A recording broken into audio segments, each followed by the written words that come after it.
Hello everyone, स्वागत है आपका आज के इस नए वीडियो में। आज हम बात करने वाले हैं निर्वाचन आयोग के बारे में।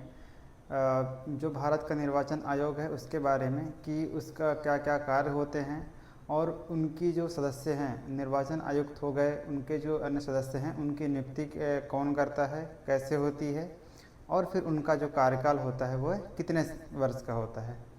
तो इसके बारे में संविधान में अनुच्छेद 324 से लेके अनुच्छेद 329 तक निर्वाचन आयोग के बारे में संपूर्ण प्रावधान किया गया है।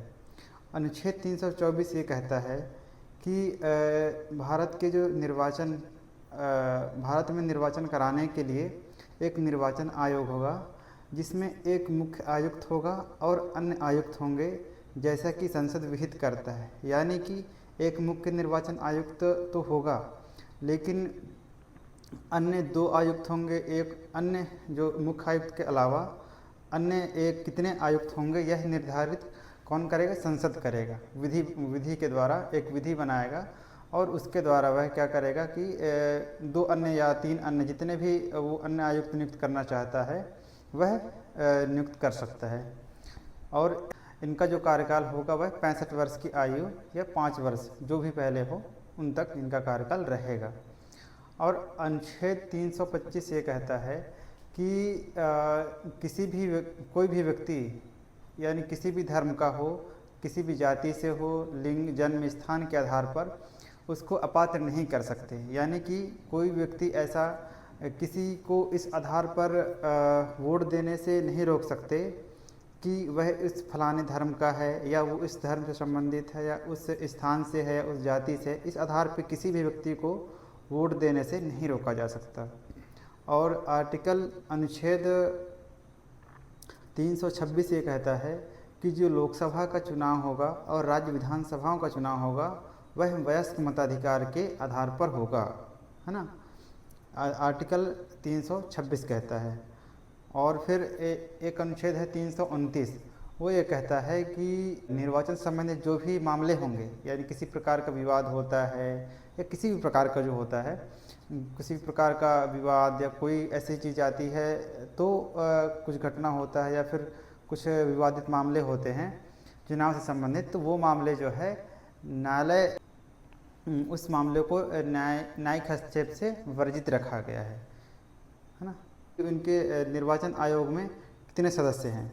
तो वर्तमान में निर्वाचन आयोग में 3 सदस्यीय निर्वाचन आयोग है, जिसमें एक मुख्य निर्वाचन आयुक्त और 2 अन्य आयुक्त हैं। और इनकी नियुक्ति जो है वर्तमान में जो प्रावधान है वो ऐसा है कि इनकी नियुक्ति एक समिति द्वारा एक समिति गठित होती है और वो समिति नाम रिकमेंड करती है किसको? राष्ट्रपति को।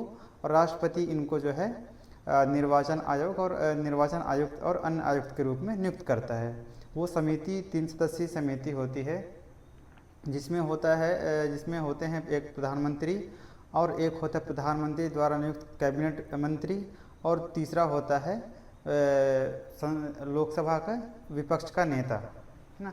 या फिर विपक्ष का नेता नहीं है, जो सबसे बड़े दल, जो विपक्ष में सबसे बड़े दल का नेता होगा, सबसे बड़ा दल का नेता होगा, वही इसका समिति का सदस्य होता है। और ये समिति निर्वाचन आयुक्त और अन्य आयुक्तों के नाम की सिफारिश करता है और राष्ट्रपति जो है इनकी नियुक्ति करता है। लेकिन इससे पहले क्या होता था कि जब 1950 में जब आयोग पहली बार बना, तब आयोग में सिर्फ एक ही सदस्य हुआ करता था, यानी एक निर्वाचन आयुक्त होता था, तब एकल सदस्य होता था। ये सिलसिला 1950 से 1989 तक, 15 अक्टूबर 1989 तक ये एक सदस्यीय आयोग ही कार्य करता रहा। और फिर जब 16 अक्टूबर 1989 से 1990 तक इसको 3 सदस्यीय आयोग बना दिया गया, मतलब 2 अन्य सदस्य और जोड़ दिए गए। तो ये जो है लगभग 1 साल तक 1989 से 1990 तक 3 सदस्यीय आयोग के रूप में कार्य किया। उसके पश्चात 1990 में पुनः जो है इसको 1 सदस्यीय आयोग बना दिया गया, मतलब 2 अन्य सदस्य थे उनका प्रावधान हटा दिया गया, क्योंकि जो संविधान में प्रावधान किया गया है आयोग के बारे में, तो उसमें सिर्फ ये कहा गया है कि एक आयुक्त होगा और अन्य आयुक्त होंगे उतने जितने की संसद विधि द्वारा प्रावधानित करता है, यानी कि संसद यदि चाहे तो उसमें कितने भी आयुक्त रख सकता है। एक निर्वाचन आयुक्त अन्य आयुक्त कितने भी रख सकता है या फिर ना भी रखे, वो संसद के ऊपर डिपेंड करता है। तो संसद ने क्या किया, इसको जो दो अन्य सदस्य थे उनको 1990 में हटा दिया और ये 1990 से लेके 1993 तक एक सदस्यीय आयोग ही कार्य करता रहा।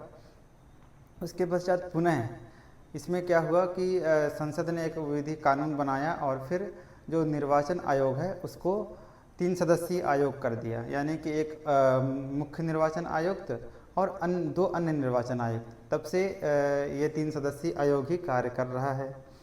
अच्छा, इसके जो कार्य होते हैं वो समझने का प्रयास करते हैं कि जो इसका कार्य क्या है। बेसिकली इसका जो प्रमुख कार्य होता है वो हम सब देखते हैं कि लोकसभा का चुनाव कराना, विधानसभा का जो चुनाव होता है, इन सभी चीज़ का चुनाव कराना इसका प्रमुख कार्य है। निर्वाचन आयोग नाम से हमें पता चल रहा है कि इसका निर्वाचन आयोग मतलब निर्वाचन कराने का ही कार्य है।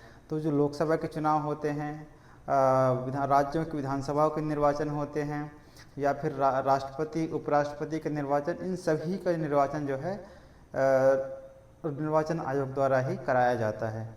और इसके अलावा जो दलें होते हैं, राजनीतिक दल होते हैं, उनको मान्यता देना कि कौन राज्य स्तरीय दल है, कौन राष्ट्रीय दल है, इस प्रकार से उनको मान्यता देना, उनको चिन्ह आवंटित करना है ना, राजनीतिक दलों के चिन्ह आवंटित करना। और इसके अलावा मतदाता सूची तैयार करवाना, उनकी जो पात्रता अपात्रता है उनके बारे में जांच करवाना, और ये सभी कार्य क्या होते हैं, निर्वाचन आयोग का प्रमुख कार्य होता है। तो आज के लिए बस इतना ही। Thank you. तो अगर वीडियो अच्छा लगा हो तो चैनल को सब्सक्राइब कर लीजिए और नोटिफिकेशन बेल आइकन दबा लीजिए ताकि आपको नियमित रूप से जो वीडियो आएंगे उनका नोटिफिकेशन मिलता रहे। Thank you.